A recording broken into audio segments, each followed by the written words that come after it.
Assalamualaikum warahmatullahi wabarakatuh. Selamat malam teman-teman. Berjumpa lagi dengan saya Dwi Hartianto Santoso atau lebih dikenal dengan nama pena Dwi Santoso. Kali ini kita akan kembali melakukan live untuk membahas mengenai sharing menulis. Seperti telah saya sampaikan pada live yang kemarin, jika teman-teman ada yang ingin ditanyakan pada kesempatan live ini, teman-teman bisa menanyakannya di kesempatan pertama kita melakukan live ini, sehingga nanti saya kalau jika ada pertanyaan yang masuk, saya akan mencoba menjawab semua pertanyaan tersebut sebelum kita masuk ke pembahasan saya berikutnya. Oh ya, teman-teman, sekedar mengingatkan, format saya untuk live ini adalah yang pertama, saya akan mencoba menjawab pertanyaan yang disampaikan melalui kolom komentar. Jika memang ada, saya akan jelaskan teman-teman. Apabila ada yang masih ingin ditanyakan lagi mengenai hal tersebut, jawaban saya tersebut bisa menanyakan balik saya lagi dalam bentuk pertanyaan di kolom komentar, sehingga kemudian nanti saya akan coba jawab kembali gitu. Nah itu sampai kemudian semua pertanyaan terjawab, barulah kita beralih ke pembahasan saya berikutnya mengenai selamat datang Kak Asmi, Kak Rizik. Kita lanjutkan lagi, baru kita membahas mengenai pembahasan yang saya akan secara saya bahas setiap kali live itu berbeda-beda, tapi tetap terkait dengan dunia tulis menulis dan tetap terkait dengan tips dan trik dalam menulis gitu. Terkait juga ini dengan seperti yang telah saya sampaikan bahwa inti dari menulis itu adalah 5 tahapan penulisan. Dan saya ulangi lagi ya untuk mengingatkan, yang pertama adalah tahap persiapan, kemudian tahap riset, kemudian yang ketiga adalah tahap pengorganisasian tulisan, yang keempat tahap penulisan, dan yang kelima tahap revisi.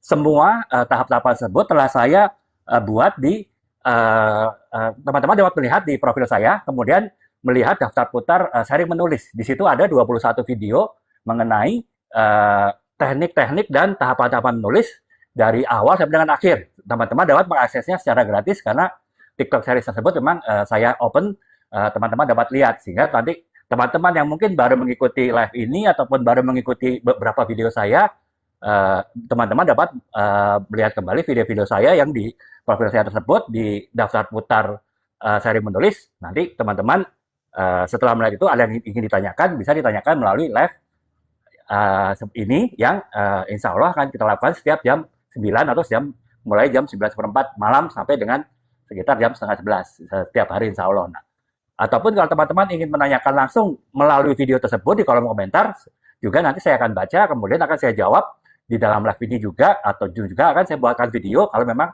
dianggap perlu untuk saya jelaskan video agar teman-teman yang lain juga dapat mengikuti penjelasan saya tersebut gitu. Nah, jadi kurang lebih seperti itu teman-teman. Sekarang saya selamat gabung Kak Muslim, Kak Rin, Kak Risa ya.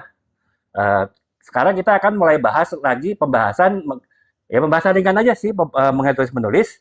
Nanti teman-teman juga dapat menanyakan, nggak harus menunggu penjelasannya selesai, teman-teman dapat menanyakannya jika teman-teman ada keperluan lain, kemudian saya jawab, teman-teman baru bisa kemudian live dari live ini untuk melakukan kegiatan yang lain gitu. Nah, untuk kali ini saya akan melanjutkan pembahasan yang sebelumnya, yang kemarin mungkin teman-teman ada yang sempat mengikuti pembahasannya adalah mengenai sudut pandang dialog atau sudut pandang penulisan dari sisi buku fiksi ya. Jadi saya lebih membahas waktu itu novel-novel saya ya, sudut pandangnya seperti apa.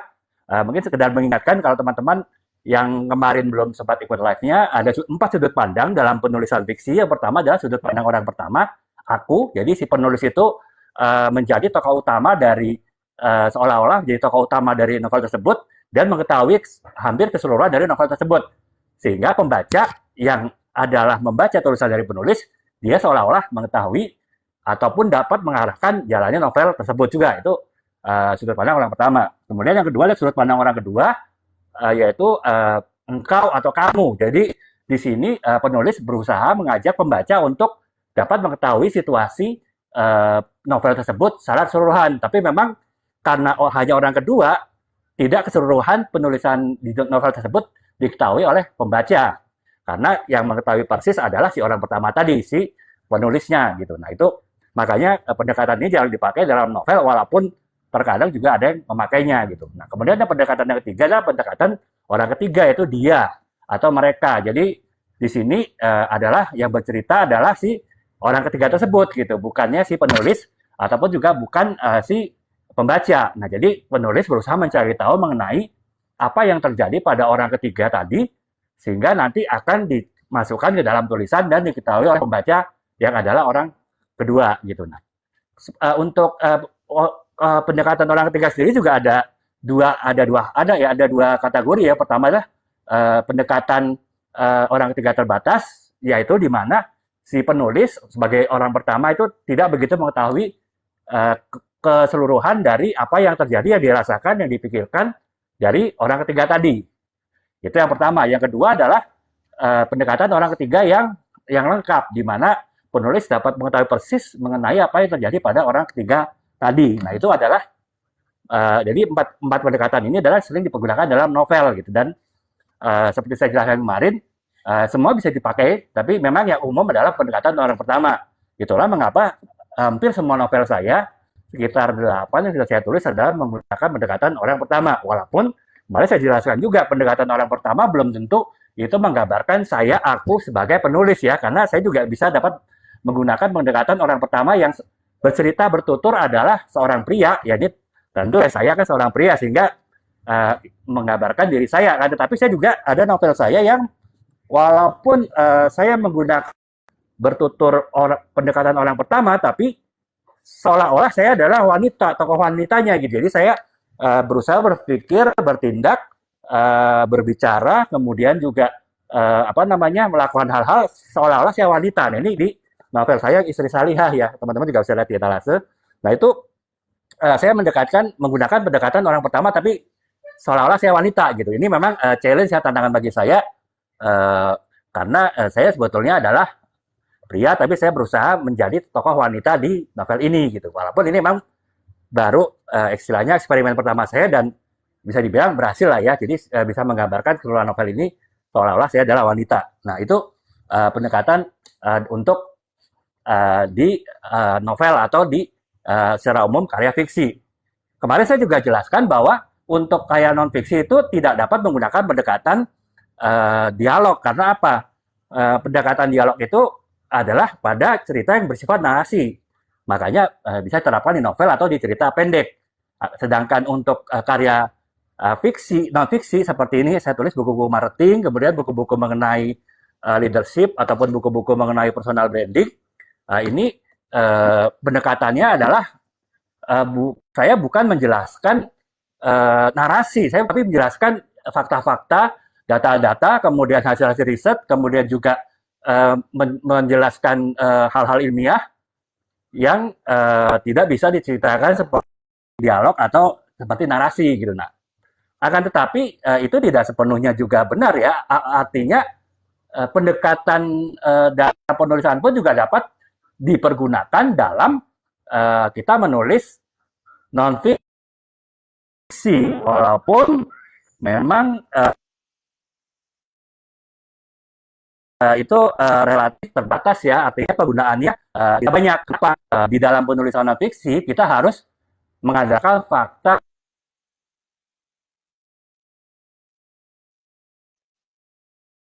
dan data, dan kita mengadakan opini dari penulis. Sementara kalau untuk itu mendominasi ini disebut.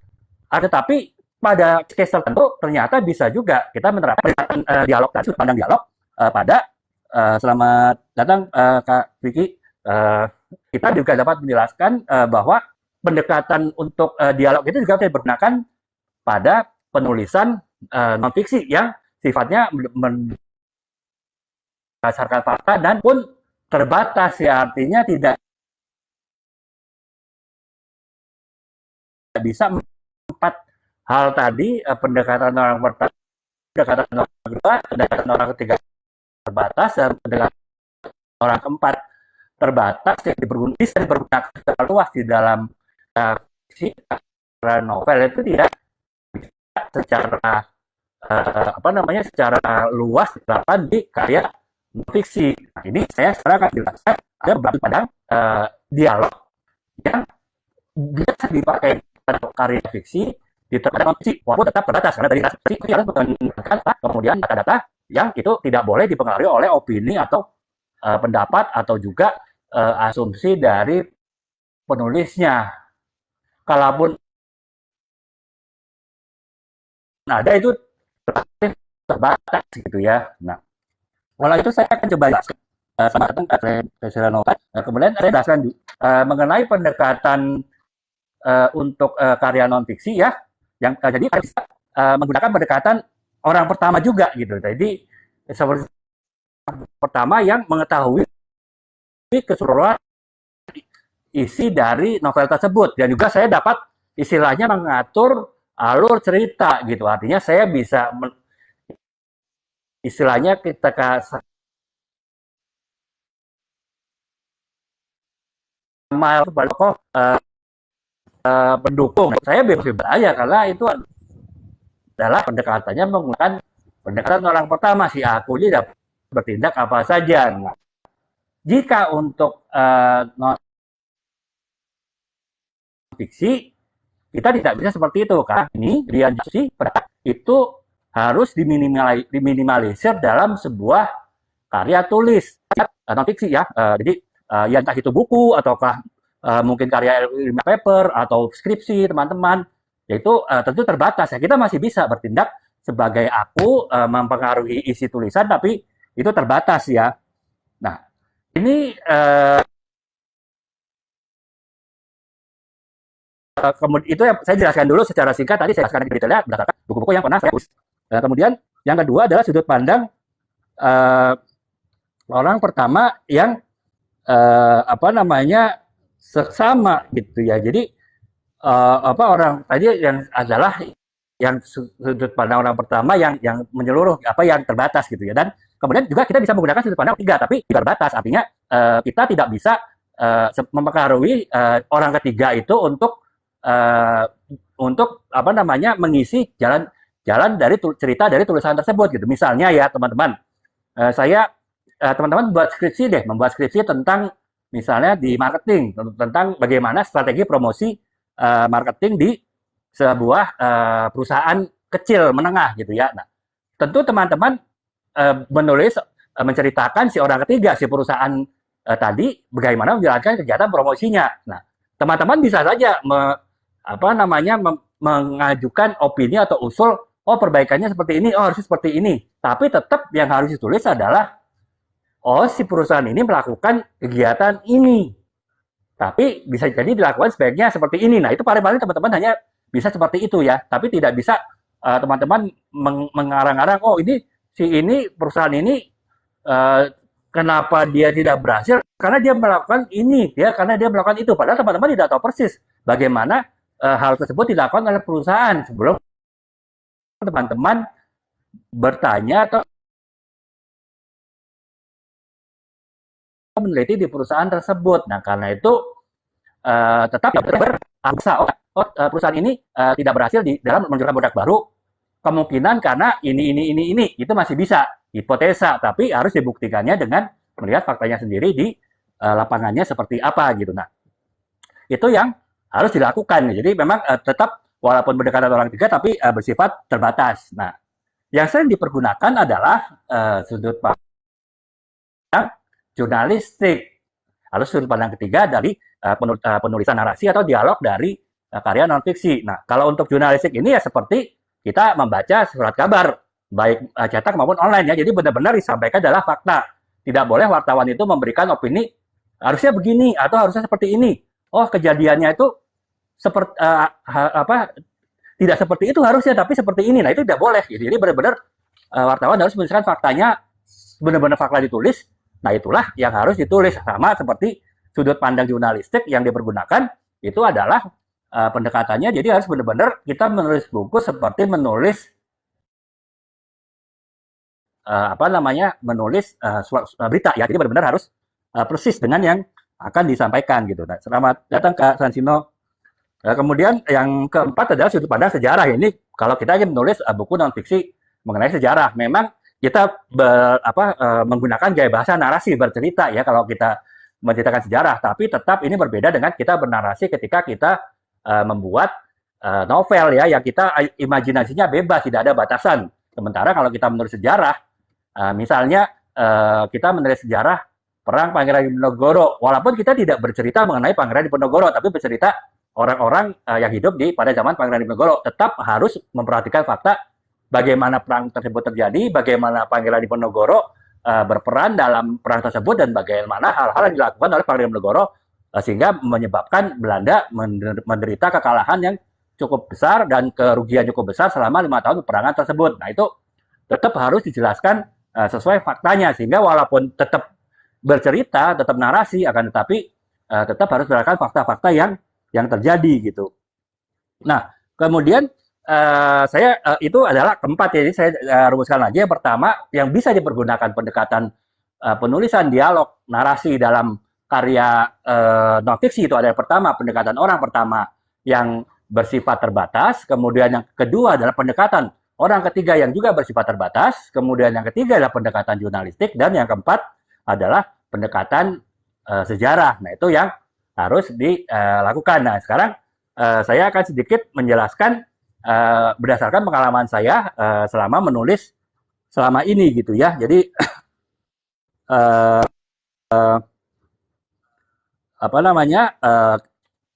bagaimana saya menerapkan 4 pendekatan dari karya non-fiksi tadi itu dalam buku-buku saya yang sifatnya non-fiksi. Kebetulan saya memang menulisnya lebih kepada buku bisnis dan marketing, sehingga saya akan membahasnya dari sisi bisnis dan marketing. Walaupun teman-teman jika ada yang pernah menulis, baik itu buku atau artikel di bidang luar, di bidang bisnis marketing, dan teman-teman ada yang ingin disampaikan atau di-sharingkan, atau ada pendapat yang ingin disampaikan, atau bahkan menyanggah pendapat saya berdasarkan pengalaman teman-teman, itu dapat teman-teman sampaikan di kolom komentar gitu ya. Sehingga kita akan ada di sini, saya saling sharing mengenai pengalaman menulis, sebab seperti saya sebutkan, walaupun menulis itu harus mengikuti 5 tahapan dalam penulisan, akan tetapi penulisan itu, setiap penulisan itu adalah unik. Tidak saja setiap penulis itu unik dalam menulis, seorang penulis pun ketika menulis satu tulisan dan tulisan yang lain bisa jadi itu sifatnya unik, bisa saja berbeda-beda, walaupun tetap menggunakan patokan mekanisme tahapan yang sama. Nah, itu makanya saya akan coba jelaskan seberapa unik ketika saya menggunakan pendekatan dialog, pendekatan bertutur untuk karya non-fiksi yang saya tulis. Nah, saya sekarang akan bercerita mengenai sudut pandang orang pertama, yaitu yang terbatas. Artinya, saya akan bercerita, begini loh seharusnya melakukan kegiatan marketing. Nah, itu saya seperti yang saya tulis di buku ini ya. Jadi, teman-teman bisa dilihat di etalase nomor 2, kalau nggak salah, bisa dicek. Itu buku BFNBC, yaitu buku Branding for Non-Branding Company. Jadi, buku ini saya tulis dengan latar belakang bahwa saya melihat bahwa banyak perusahaan yang sebenarnya ingin melakukan kegiatan branding dan marketing, tapi mereka tidak punya sumber daya yang memahami mengenai branding dan marketing itu secara tepat ataupun secara menyeluruh gitu. Bahkan top manajemennya atau bahkan ownernya sendiri juga tidak paham mengenai branding dan marketing. Nah, karena itu saya dalam menulis buku ini menawarkan ide-ide dan konsep-konsep marketing yang bisa diterapkan di perusahaan-perusahaan yang akan menerapkan marketing sebelumnya mereka belum melakukan kegiatan marketing dan branding, agar mereka bisa melakukannya dengan baik. Nah, dari sini saya menggunakan sudut pandang orang pertama, yaitu saya seolah-olah bukan mengajari ya, tapi seolah-olah memberikan sharing mengenai konsep-konsep branding dan marketing yang bisa diterapkan di perusahaan yang ingin menerapkan kegiatan branding dan marketing secara tepat dan tidak seringkali kan ketika kita memulai hal yang baru, kita tidak tahu jalannya, kita sering salah jalan. Nah, saya tidak mau perusahaan-perusahaan tersebut yang umumnya adalah perusahaan menengah dan kecil, dia salah menjalankan kegiatan branding dan marketing karena mereka tidak paham mengenai konsep-konsep yang seharusnya dijalankan. Dan saya bertindak sebagai saya menjelaskan nih, begini Pak, misalnya seolah-olah saya berkata begitu kepada pembaca saya akan menjelaskan nih, kalau perusahaan Bapak belum pernah menerapkan kegiatan marketing branding, Bapak harus memperhatikan hal seperti ini. Bapak harus memperhatikan definisi yang jelas antara marketing dan sales itu seperti apa. Itu harus clear dulu gitu. Nah, kemudian setelah jelas mengenai perbedaan marketing dan sales, barulah harus dipahami perbedaan antara branding dan marketing. Karena antara marketing dan sales itu sering tertukar, sering rancu, dan antara branding dan marketing pun pada perusahaan-perusahaan yang belum pernah menerapkan branding itu juga sering tertukar, ya, jadi tertukar banyak gitu ya, atau bahkan ada menteri yang ditukar gitu. Tapi ya memang kita tidak harus punya pemahaman yang pasti ketika akan melakukan sesuatu, sehingga kita tidak tertukar pengertian dan pemahaman dari hal-hal yang kita jalankan. Nah, itu saya menjelaskan semua. Kemudian kalau untuk branding itu strateginya harus kita fokus kepada visi, kemudian kita harus fokus pada analisa lingkungan itu seperti apa. Saya tawarkan konsep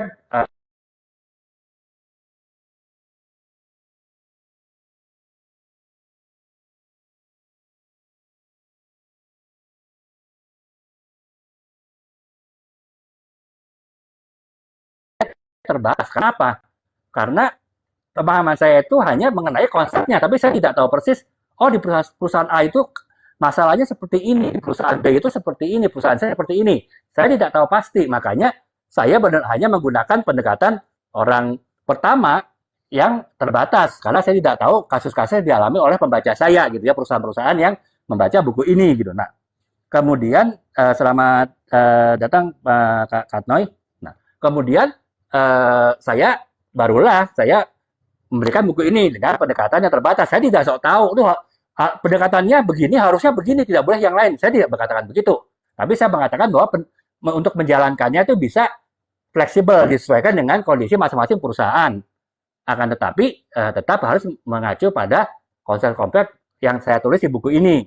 Oleh sebab itu saya memberikan beberapa contoh dalam setiap bab pembahasannya agar maksud saya baca saya tadi perusahaan yang ingin menjalankan branding dan marketing, ketika dia telah mengetahui konsepnya secara sistematis, secara baku, kemudian dia bisa memahami bagaimana kurang lebih menerapkannya pada contoh-contoh yang ada. Walaupun contoh yang saya berikan itu terbatas ya, saya hanya membahas 2 contoh, yaitu perusahaan produsen barang, saya mengambil contoh perusahaan alat dapur elektronik, dan yang kedua adalah perusahaan jasa, yaitu perusahaan jasa transportasi angkutan darat ya, bis malam gitu, PO ya, perusahaan lobis. Nah itu, tapi tetap harapan saya dengan contoh tersebut, saya bisa memberikan gambaran kepada pembaca saya yang saya tidak tahu persis bagaimana situasinya masing-masing perusahaan tersebut. Nah, mereka bisa mendapatkan gambaran nih, kalau kebetulan perusahaannya adalah perusahaan yang membuat barang, apapun itu, tidak harus elektronik, bisa saja produk makanan, bisa saja produk kesehatan, bisa saja produk misalnya perawatan tubuh, atau juga bisa produk perawatan pakaian, perawatan rumah, dan juga yang lain, tetap bisa menggunakan contoh penerapan dari contoh perusahaan produsen tadi, walaupun produksi elektronik. Nah, itu harapan saya akan seperti itu. Demikian juga perusahaan yang sifatnya jasa, misalnya perusahaan yang memberikan layanan konsultasi, ataupun juga perusahaan yang memberikan layanan misalnya keuangan, atau perusahaan yang memberikan layanan berbagai jasa ya, termasuk mungkin jasa perawatan kendaraan, dan juga jasa ataupun jasa salon misalnya, itu bisa menerapkan contoh sebagai referensi dari perusahaan layanan transportasi tadi gitu. Nah, itulah mengapa saya ini menggunakan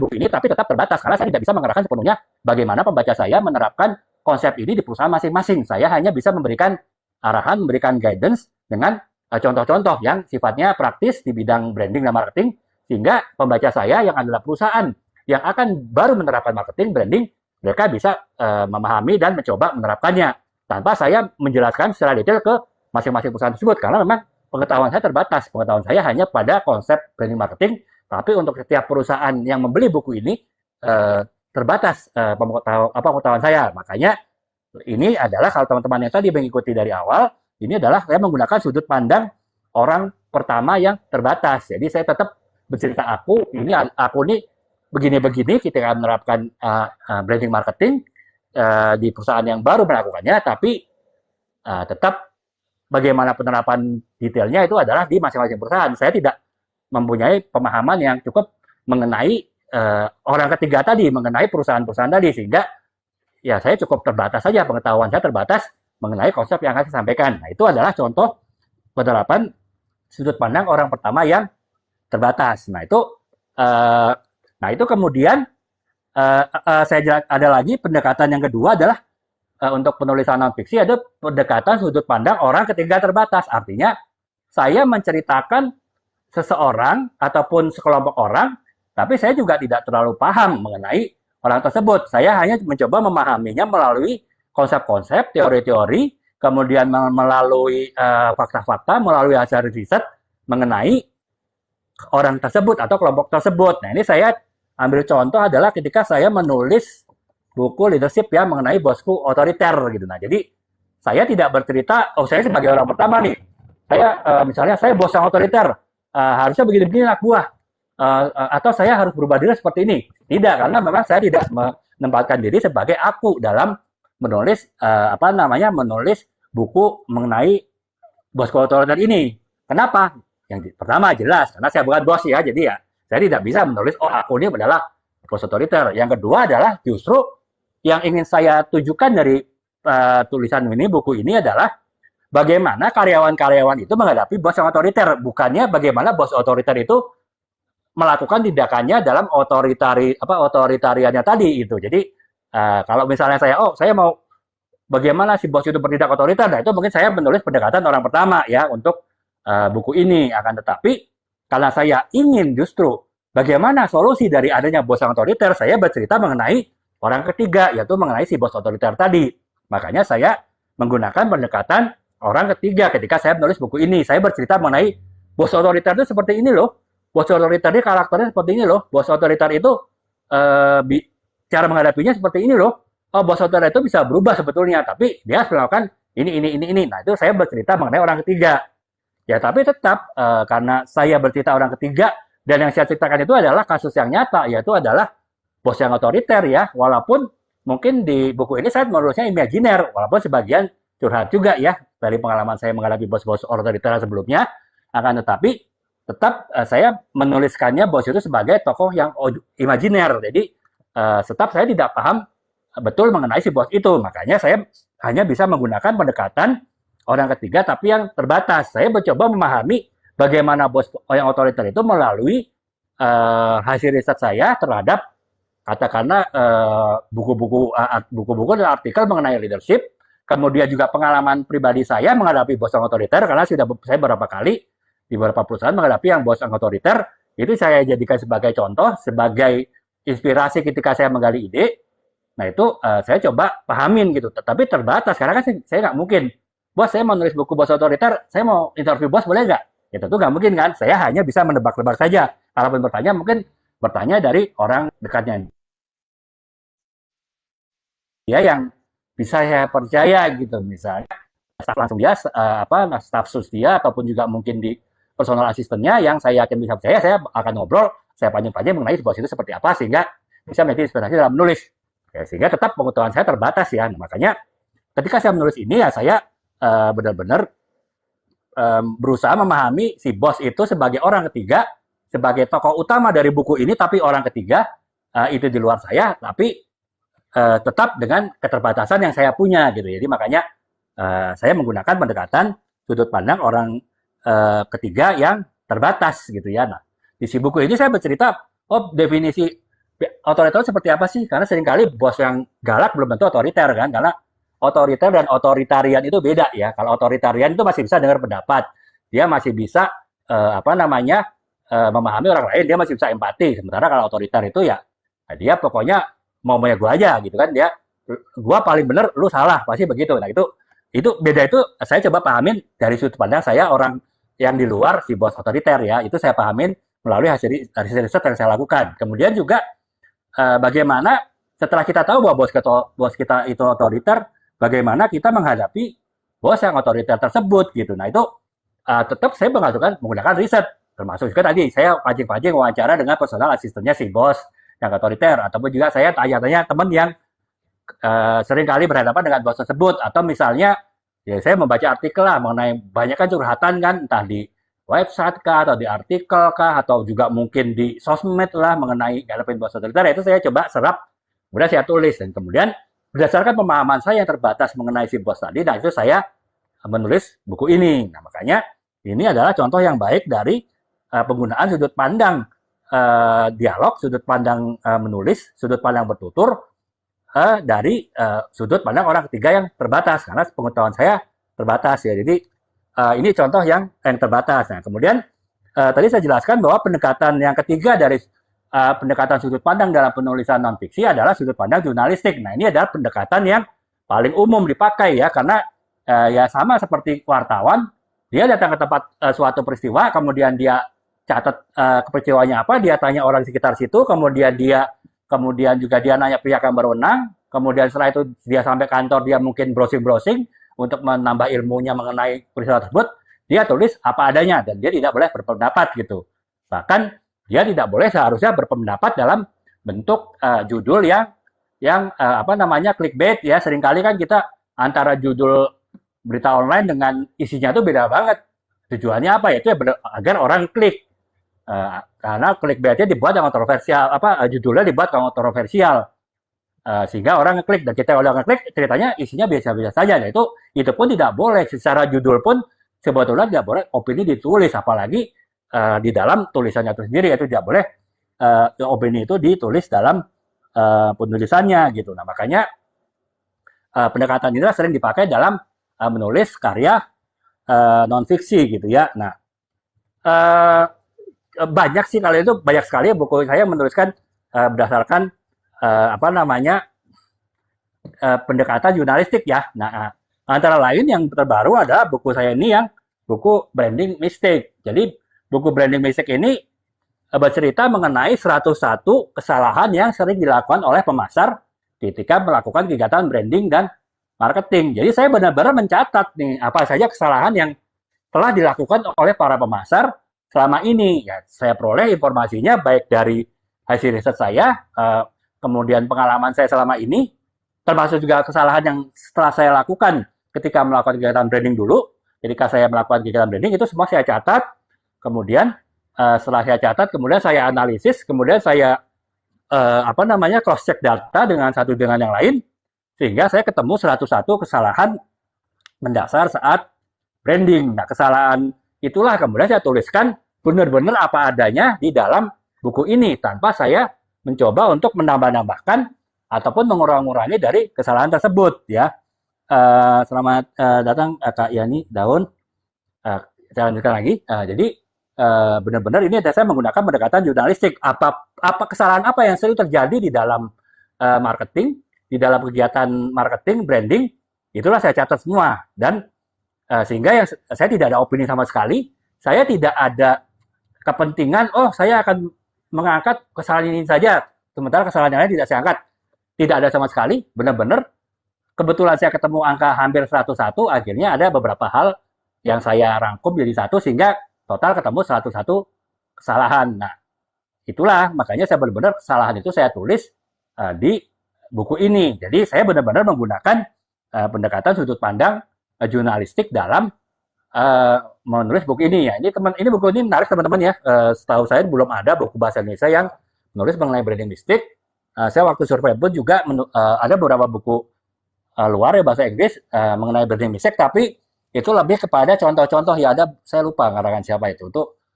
Dia bercerita tentang ya sekitar berapa ya, 100-an sekian kesalahan, tapi dia langsung ke contohnya, langsung satu case ya. Maksudnya perusahaan ini melakukan ini, perusahaan ini melakukan ini. Kalau saya pendekatannya bukan study case, tapi kepada poin-poin, kepada pokok-pokok kesalahan yang sering dilakukan. Yang itu saya dasarkan kepada konsep marketing yang ada. Jadi dari mulai konsep branding, konsep marketingnya, semuanya saya masukkan, kemudian saya cari kesalahannya apa yang sering dilakukan. Jadi buku ini cukup menarik sih kalau teman-teman yang di bidang marketing, baik yang sekarang sudah bergerak di bidang marketing, ataupun sekarang lagi belajar marketing ya di kampus misalnya, ataupun juga teman-teman yang mungkin di bidang sekarang sudah bekerja tapi di bidang non marketing, di bidang sales misalnya, ingin tahu mengenai marketing, ataupun juga mungkin di bagian finance atau HRD tapi tertarik untuk mempelajari marketing, ya ini bisa dibaca buku ini ya. Kebetulan juga untuk live ini kita ada voucher untuk pembelian buku.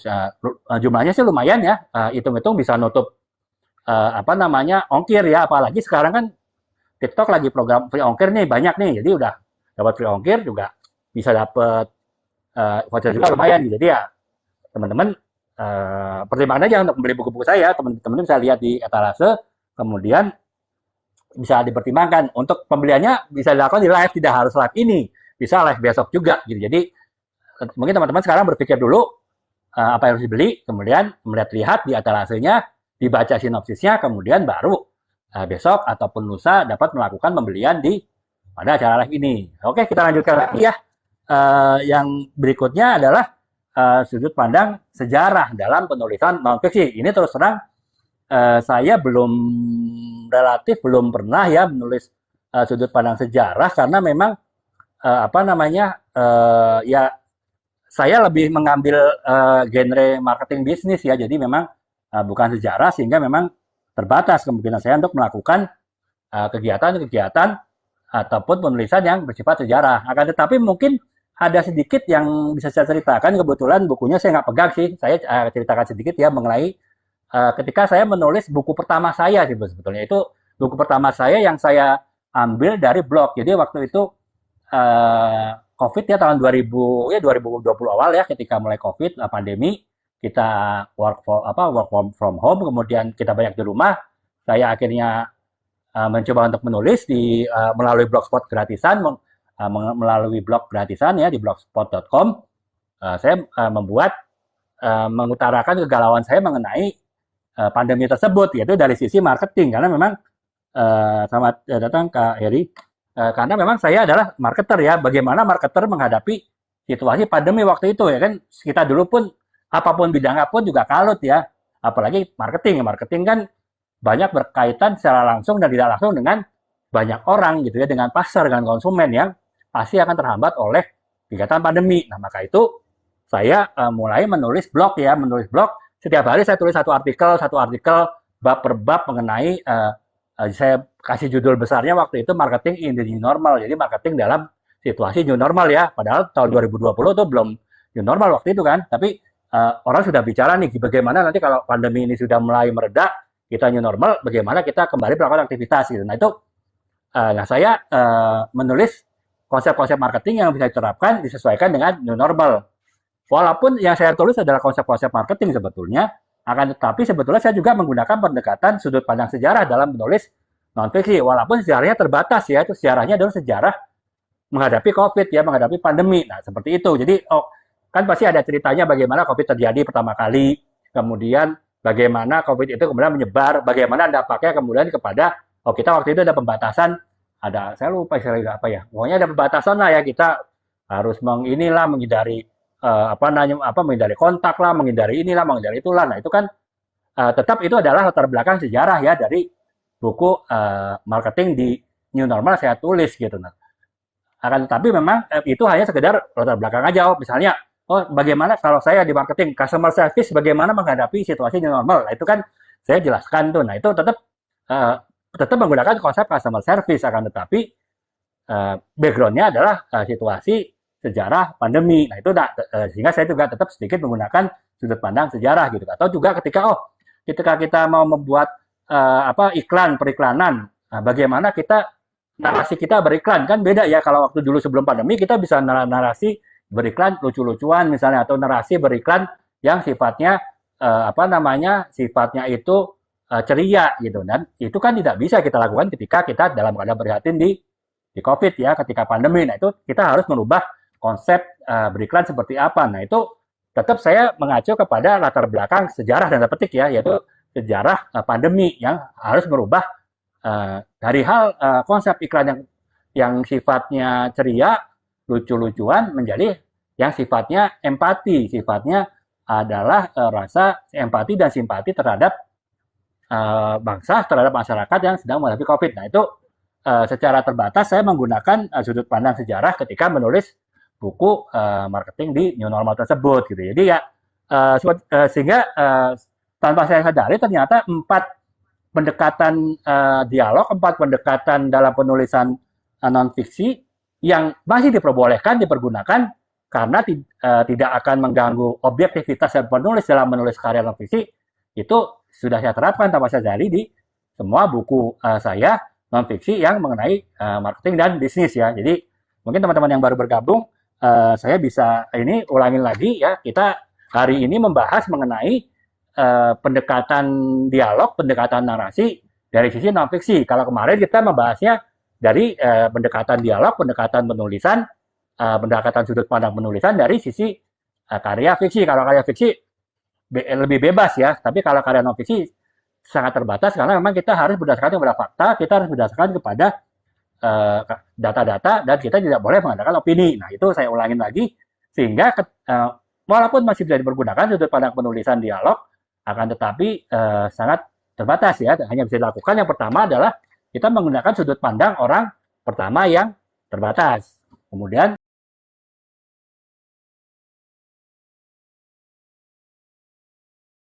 yang kedua, kita menggunakan sudut pandang orang ketiga yang terbatas. Kemudian yang ketiga, yang paling umum dipakai adalah kita menggunakan sudut pandang jurnalistik gitu. Nah, itu yang keempat adalah kita menggunakan sudut pandang sejarah. Nah, jadi hanya 4 itu saja yang bisa dipergunakan, teman-teman. Ketika menulis karya non fiksi, tapi mencoba menerapkan sudut pandang penulis ke dalam tulisan tersebut, tidak hanya menampilkan fakta. Tapi tetap harus dijaga ya, lagi-lagi tetap seberapa kita memasukkan ide kita, opini kita, pendapat kita, argumen kita dalam sebuah karya non fiksi, tetap itu ada batasannya.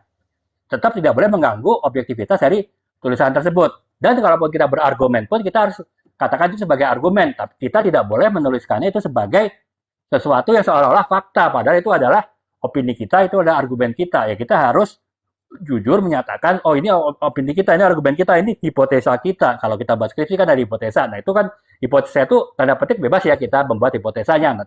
Nah, itu tetap kita harus jujur ya, kita mengungkapkan itu semua, sehingga ketika kita tulis, pembaca pun bisa tahu ini mana yang fakta dan data, mana sedikit opini atau sedikit argumen di dalam tulisan-tulisan tersebut gitu. Nah, jadi itulah kurang lebih ya teman-teman ya, batasan mengenai cara sudut pandang dalam menulis karya non fiksi. Oh ya, mumpung sekarang kita sedang membahas karya non fiksi, saya akan sedikit memberikan ya tips-tips lah ya dalam menulis buku non fiksi ya. Ya, pengalaman saya menulis beberapa buku non fiksi. Yang pertama adalah ya, buku non fiksi itu memang saya jelaskan ada 5 tahapan dalam menulis. Kalau buku fiksi atau katakanlah novel itu bersifat agak cair ya, artinya walaupun tetap harus mengacu kepada 5 tahapan penulisan, akan tetapi penerapannya lebih fleksibel, artinya bisa satu tahapan dipercepat pelaksanaannya, satu tahapan tetap dibuat detail, atau ada satu tahapan dengan tahapan yang lain digabung jadi satu. Itu masih bisa dilakukan ketika kita menulis karya non fiksi. Akan tetapi ketika kita menulis karya fiksi tadi masih dibedakan karya fiksi. Ketika kita melakukan penulisan karya non fiksi, itu kita agak rigid ya, kita agak rigid untuk menerapkan tahapan-tahapan penulisan tadi secara tepat ya, secara benar-benar secara sistematis ya, walaupun tetap fleksibel juga, artinya tetap ada keunikan-keunikan yang bisa dilakukan juga gitu ya. Jadi ya kita mengacu kepada tahapan dalam penulisan non fiksi ya. Jadi yang pertama adalah kita harus menentukan persiapan dari penulisan, tahap persiapan penulisan ya. Tahap persiapan penulisan yang pertama adalah tujuan penulisan. Nah, itu harus lebih jelas ketika kita menulis karya non fiksi. Misalnya, saya ketika mau menulis buku ini, Branding for Non-Branding Company, saya jelas tujuannya adalah memberikan edukasi kepada perusahaan-perusahaan yang belum pernah melakukan kegiatan branding dan marketing untuk memahami konsep dasar dari branding dan marketing dan dapat menerapkannya secara tepat di perusahaannya masing-masing. Itu tujuannya clear. Mungkin agak beda ketika saya misalnya tujuan menulis novel misalnya. Ya, ini saya menulis ini, saya memang ini ada tujuan juga untuk hijrah, artinya orang tuh bisa hijrah ketika setelah menikah. Akan tetapi tetap tujuan itu tidak terlalu clear jelas ya saya tetapkan ketika saya menulis, walaupun tetap itu adalah tujuannya. Sehingga ketika saya menulis novel tertentu ini, dalam perjalanannya bisa lebih fleksibel. Artinya bisa kadang meleset sedikit dari tujuan, kadang juga benar sesuai dengan tujuan tadi. Nah, ketika saya menulis buku non fiksi itu tidak boleh dilakukan. Saya benar-benar harus rigid, harus benar-benar mematuhi apa yang telah saya tetapkan. Saya menulisnya untuk perusahaan yang ingin belajar branding dan marketing secara benar. Ya udah, saya tidak boleh tengah jalan saya berpikir, oh iya, saya ingin memperluas juga nih untuk agar buku ini bisa dibaca juga oleh perusahaan-perusahaan yang telah menjalankan marketing tapi masih salah. Tapi dia sebenarnya udah melakukan kegiatan marketing walaupun masih terbatas. Nah itu saya tidak boleh ya sama sekali merubah itu di tengah-tengah jalan gitu tujuannya. Tetap tujuan saya adalah untuk membuat tujuan saya agar orang bisa paham mengenai apa yang harus dilakukan ketika kita melakukan kegiatan branding dan marketing gitu. Nah itu tujuannya harus rigid ya. Jadi mungkin teman-teman bisa paham ya bahwa tujuannya itu harus lebih rigid, harus lebih kaku daripada menulis non fiksi. Nah itu tujuan. Yang kedua adalah dari sisi target pembaca. Jelas ya, karena saya ingin tujuannya memberikan edukasi terhadap perusahaan yang akan menerapkan branding dan marketing, ya tentu targetnya adalah orang-orang yang belum paham mengenai branding dan marketing. Kalaupun sudah paham, belum terlalu paham untuk menjalankannya. Jadi saya tidak akan istilahnya melebarkan target saya ke orang yang sudah pintar marketing gitu ya. Jadi buku ini tidak bertujuan untuk mengajar ikan berenang. Artinya tidak berusaha untuk memberikan edukasi terhadap orang yang sudah paham mengenai marketing, tapi justru orang yang baru belajar marketing. Nah itu harus benar-benar rigid ditetapkan di awal. Kemudian juga batasan penulisannya. Saya akan menuliskannya konsep-konsep yang umum dilakukan dan juga bagaimana contoh-contohnya. Jadi saya fokus ke situ. Saya tidak melebar kemana-mana lagi.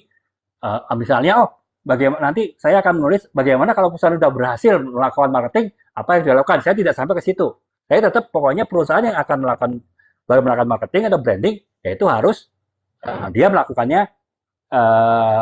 ini. Jadi saya tidak fokus, tidak melebar ke yang lain. Nah itu seperti ini contoh aja ya. Jadi bahwa untuk karya non fiksi itu untuk tahap persiapan penulisan itu harus rigid dengan apa yang akan kita tetapkan, tidak sefleksibel karya non fiksi. Nah itu dari sisi persiapannya. Kemudian dari sisi tahapan kedua, ada riset atau penelitian, juga lebih tuntutannya untuk objektivitas data dan juga kelengkapan data, kekomprehensifan data itu juga lebih tinggi daripada karya non fiksi, karya fiksi ya seperti novel. Jadi ya ketika saya menulis buku marketing ya tentu saya harus menulis konsep-konsep marketing secara benar yang memang itu telah saya kuasain ya selama 20 tahun saya bergerak di bidang marketing. Dan tentu saya bisa menguasai ini, tapi just in case misalnya saya tulis ada hal-hal yang belum saya kuasain, saya harus bisa menguasai apa yang saya tulis dengan melakukan riset yang mendetail dan riset yang mendalam gitu. Jadi saya tidak bisa asal riset untuk mendapatkan data, yang penting bisa nulis. Nah itu lebih rigid daripada novel. Kalau novel misalnya saya ingin bercerita mengenai misalnya ini Istri Salihah, ini ceritanya tentang kehidupan malam ya, kehidupan di hiburan malam ya. Terus terang saya tidak jarang bahkan melakukan kegiatan tersebut. Makanya saya melakukan risetnya apa ya, paling saya hanya riset baca-baca artikel, baca-baca buku.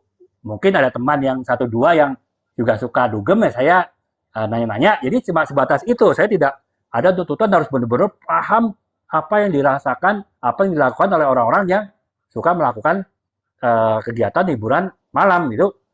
Tuntutannya tidak harus sampai seperti itu. Toh yang saya tulis adalah fiksi kan, tetap imajinasi, cerita seorang Andini dan Adrian yang semenjak masa pacaran sampai menikah mereka dekat dengan kehidupan malam di tempat hiburan malam. Nah itu cukup itu aja. Jadi nggak perlu harus benar-benar fix, benar-benar seperti itulah kehidupan malam yang sebenar-benarnya gitu.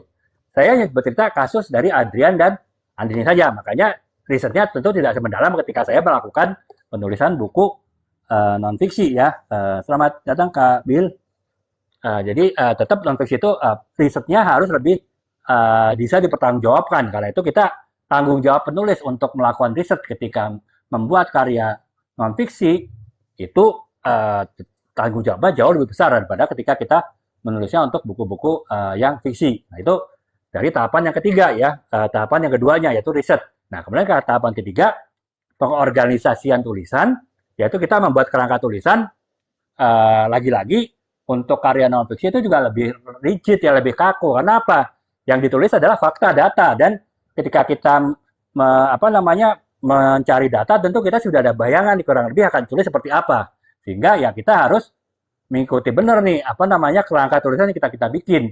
Walaupun masih bisa kita lakukan modifikasi perubahan, kan tetapi tetap kemungkinannya terbatas. Ibaratnya dengan novel. Di novel ketika saya sudah membuat suatu kerangka detail tulisan, di tengah jalan saya rubah kerangkanya, sepanjang itu tidak merubah alur cerita secara keseluruhan, itu masih bisa dan masih mungkin aja gitu. Dan tidak ada yang tahu toh buku itu masih ada dalam pikiran saya, masih ada dalam di laptop saya, Mas. Sehingga orang lain belum tahu gitu. Dirubah pun orang tahu, orang juga akan tahu dan akan protes. Beda dengan ketika saya menulis misalnya nih branding mistake, kesalahan-kesalahan dalam kegiatan branding.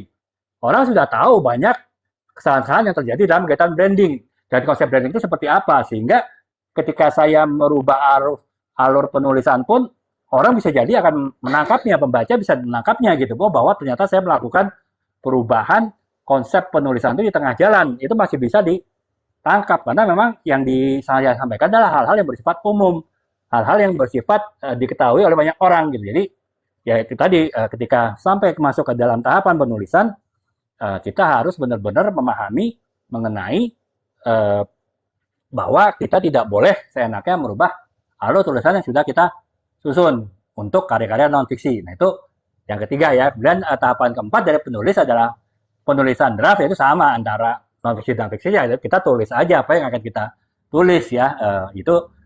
Tapi tetap ada perbedaannya ketika kita menulis non-fiksi, kita nulis fiksi ya bahasanya mungkin lebih bebas ya, bahasa novel misalnya. Oh saya mau nulis novel romantis, mungkin di sini banyak ungkapan-ungkapan gombal misalnya ya, cinta-cinta gombal gitu. Lalu ya sah-sah aja karena ini kan memang cerita novel romantis, ataupun misalnya novel yang sifatnya misteri ya pasti banyak ungkapan-ungkapan yang sifatnya misteri, ungkapan yang sifatnya horor misalnya. Nah itu ya nggak masalah, karena memang adalah karya non fiksi. Tapi untuk karya fiksi ini mah, kalau untuk karya non fiksi ya saya tetap harus menggunakan saya nulis buku marketing nih. Ya saya tentu gaya bahasanya adalah gaya bahasa marketing gitu ya. Walaupun tidak harus gaya bahasa yang berat, tidak harus gaya bahasa yang kaku, tapi tetap gaya bahasanya tidak bebas, tidak seperti ketika kita menulis novel. Kita harus menggunakan gaya bahasa yang tetap terukur gitu ya, sesuai dengan tulisan yang kita buat. Ketika saya menulis buku marketing, tentu gaya bahasanya agak berbeda ketika saya menulis buku leadership ya, buku bosku otoriter, ataupun juga ketika saya menulis buku mengenai personal branding, jual diri. Nah itu tentu gaya bahasanya akan agak berbeda, tapi tetap bersifat tanda petik agak formal gitu ya. Jadi tetap tidak bisa menggunakan gaya bahasa yang bebas semaunya kita gitu ya. Nah itu dalam tahapan penulisan. Nah, kemudian dalam tahapan revisi editing, yaitu kurang lebih sama ya untuk karya fiksi dan non-fiksi. Akan tetapi untuk karya fiksi tentu untuk editingnya lebih kepada ide, bagaimana penyampaian idenya gitu ya. Artinya mungkin untuk tanda baca relatif untuk karya tulis non-fiksi tidak terlalu banyak menggunakan tanda baca karena tidak ada ataupun jarang adanya dialog ya, sehingga jarang ada tanda baca seperti tanda koma, tanda kurung untuk percakapan, kemudian tanda tanda baca seperti tanda tanya, tanda seru, kemudian juga tanda-tanda baca yang lain itu jarang dipergunakan, sehingga memang fokusnya untuk proses editing adalah editing pada idenya sendiri, bagaimana ide tersebut secara benar telah disampaikan oleh penulisnya ketika melakukan proses editing gitu, sehingga proses editingnya dapat menghasilkan tulisan yang dapat diterima oleh pembacanya gitu. Nah, sementara untuk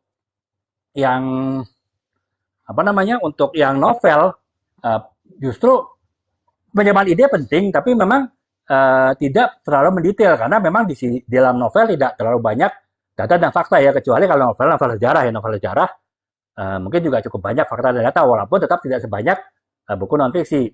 Jadi tetap ketika kita melakukan proses editing untuk buku-buku fiksi, kita lebih ke arah yang sifatnya tanda baca, gaya bahasa, karena itulah menunjukkan misalnya bagaimana kita apa namanya ingin membuat ini novel ini romantis, tapi gaya bahasa baku kan, itu yang harus kita revisi kan dengan gaya bahasa yang sesuai. Misalnya targetnya adalah pasangan milenial, ya tentu gaya bahasanya harus menggunakan gaya bahasa pasangan milenial daripada pasangan baby boomers misalnya. Itu paling lebih ke arah gaya bahasa dan ke arah tanda baca gitu, ke arah struktur bahasa untuk revisinya di buku fiksi. Sebenarnya non fiksi ya tadi lebih kepada penyampaian ide-idenya dan juga alur ide, alur logikanya apakah sudah benar dan tepat, sehingga itulah baru kemudian mengarah kepada bagaimana buku tersebut dapat dipahami oleh penulisnya. Itu jadi kurang lebih sih tipsnya seperti itu ya teman-teman. Kalau untuk non fiksi memang lebih rigid kepada tahapan-tahapan penulisan yang telah saya sampaikan ya. Oh, sebagai informasi teman-teman yang mungkin yang baru belum terlalu mengikuti video saya mengenai menulis, teman-teman bisa juga melihat di profil saya, kemudian teman-teman lihat ke daftar putar sharing menulis. Di situ ada 21 video yang berisi mengenai tahapan-tahapan penulisan, 5 tahapan penulisan yang harus dipahami oleh setiap penulis. Penulis apapun, tidak harus menulis buku. Bisa jadi menulis laporan di sekolah, paper, menulis mungkin sampai skripsi, atau juga di kantor menulis laporan event ataupun laporan perjalanan dinas ataupun laporan mingguan, laporan bulanan, itu tetap menggunakan 5 tahapan itu. Nah, teman-teman bisa melihat video saya 21 TikTok seri saya ini free. Saya tidak blok dengan rupiah.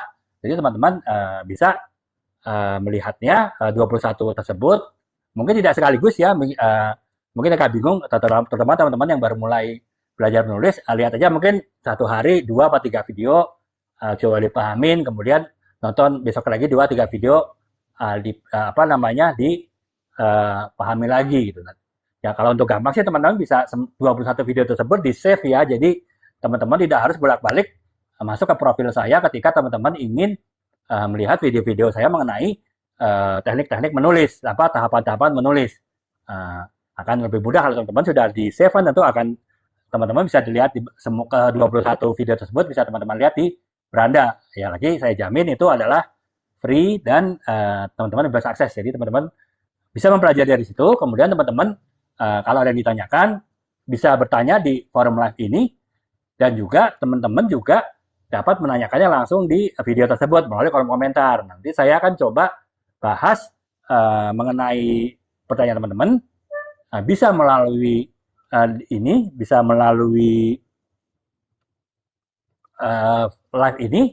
Jadi teman-teman bisa nanya di kolom komentar, kemudian teman-teman juga bisa menanyakannya di kolom komentar di video. Nanti saya akan coba jawab di live ini juga. Saya akan mention teman yang bertanya, atau saya akan buat video, dan atau ya juga saya akan buat video untuk menjawabnya dan akan saya mention ke teman yang bertanya, sehingga teman yang bertanya juga bisa mengetahui jawabannya, dan teman-teman lain yang ternyata punya pertanyaan yang sama tapi mungkin belum sempat ditanyakan, bisa terjawab pertanyaannya melalui video yang akan saya saya tayangkan tersebut gitu. Oleh sebab itu teman-teman yang belum follow akun saya, kebetulan ikut live ini, bisa follow akun saya, sehingga apabila ada informasi baru mengenai dunia tulis ataupun jawaban-jawaban saya berdasarkan pertanyaan-pertanyaan kritis, pertanyaan-pertanyaan yang menarik dari teman-teman yang lain, teman-teman yang sudah follow akun saya juga dapat mengikuti video-video saya tersebut gitu, sehingga teman-teman dapat benar-benar mengetahui mengenai jawaban dari informasi mengenai tentang sharing menulis ini gitu. Jadi demikian teman-teman ya, teman-teman bisa lagi-lagi saya ingatkan, bukan saya ingatkan sih, saya menyarankan teman-teman yang ingin banyak memahami mengenai menulis bisa mempelajarinya dengan melihat 21 video saya yang ada di profil saya di daftar putar sharing menulis. Teman-teman bisa lihat di situ ada 21, itu mencakup 5 tahapan penulisan. Saya ulangin lagi. Yang pertama mengenai persiapan penulisan, kemudian mengenai riset penulisan, kemudian yang ketiga mengenai pengorganisasian penulisan ya, membuat alur cerita, membuat kerangka cerita, membuat kerangka tulisan. Kemudian yang keempat adalah melakukan penulisan draft, dan yang kelima adalah proses revisi, editing, dan proofreading. Nah, itu semuanya saya jelaskan secara detail, secara rinci dalam video yang tidak terlalu panjang sih. Jadi satu video paling 4-5 menit. Sehingga kalau teman-teman lihat 21 video ya mungkin ya sekitar 1,5 jam lah. Makanya teman-teman bisa melihatkannya dicicil ya, satu hari 2 atau 3 video saja, sehingga tidak terasa berat, tidak terasa capek juga mengikutinya dan mempelajari ilmu mengenai seni tulis menulis ya. Jadi mungkin teman-teman bisa lihat, oh untuk hari ini saya ingin mempelajari tahapan persiapan ya. Teman-teman bisa lihat 4 video mengenai tahapan persiapan menulis. Oh besok saya ingin mempelajari tentang tahapan riset. Nah, saya kalau salah ada 3 atau 4 video. Nah itu teman-teman bisa hari itu melihat 3 atau 4 video mengenai tahap riset dan selanjutnya. Gitu. Jadi teman-teman bisa mendapatkan pemahaman yang tepat mengenai menulis dengan baik gitu ya. So ya sekali lagi teman-teman, sebelum live ini berakhir, teman-teman bisa melihat di etalase ya, itu beberapa buku marketing bisnis yang saya tulis dan juga novel yang saya tulis, yang semuanya benar-benar menggunakan tips-tips, menggunakan teknik-teknik yang telah saya sampaikan di video saya sebelumnya dan juga telah saya sampaikan di live-live sebelumnya, dan insya Allah nanti ke depannya saya sampaikan lagi di live yang berikutnya, yaitu teman-teman bisa lihat ya, bisa mungkin dibaca dulu ininya, sinopsisnya, kemudian teman-teman pikir ya mungkin selama live ini teman-teman dapat mendapatkan harga khusus, mendapatkan voucher. Kalau teman-teman belum memutuskan beli hari ini, teman-teman bisa memutuskannya membeli besok atau mungkin live lusa.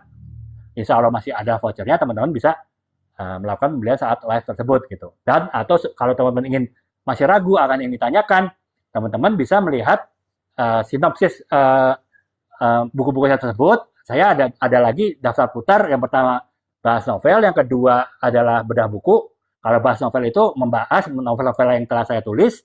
Kemudian kalau bedah buku membahas mengenai buku-buku marketing bisnis yang saya tulis. Teman-teman bisa lihat di situ untuk mendapatkan gambaran sinopsisnya. Dan kalau masih ragu juga, teman-teman bisa bertanya kepada saya, DM kepada saya, ataupun juga bertanya pada video mengenai pembahasan buku dan juga mengenai bedah buku tersebut.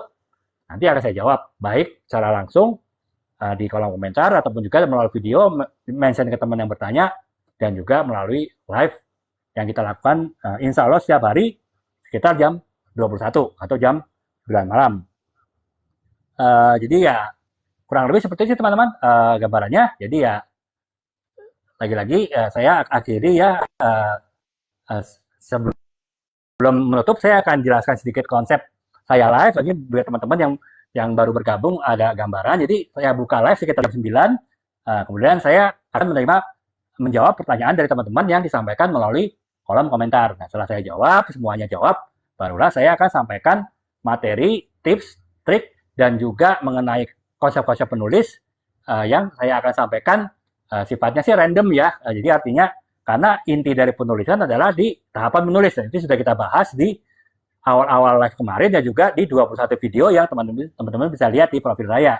Sehingga untuk selanjutnya pembahasannya lebih kepada hal-hal sifatnya praktis dan ringan mengenai tulis menulis yang akan tetap disangkut pautkan dengan teknik-teknik menulis, dan juga disangkut pautkan dengan buku-buku yang telah saya tulis, sehingga teman-teman dapat mendapatkan gambaran bagaimana saya menulis buku-buku tersebut berdasarkan teknik, berdasarkan tips, berdasarkan trik, dan berdasarkan konsep-konsep penulis yang sudah ada, yang telah saya pelajari dan sudah saya dapatkan sebelumnya, sehingga saya dapat men-sharingnya ke teman-teman seperti ini ya, melalui video dan juga melalui live yang saya lakukan sekarang ini gitu.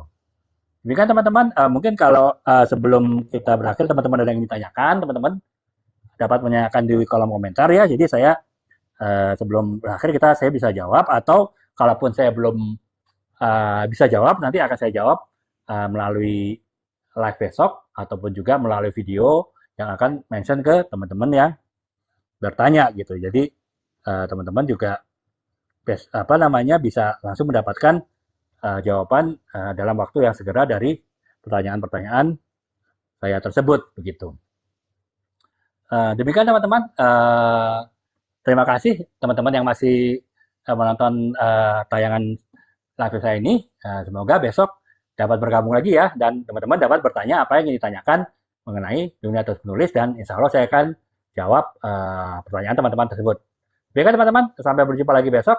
Assalamualaikum warahmatullahi wabarakatuh. Salam.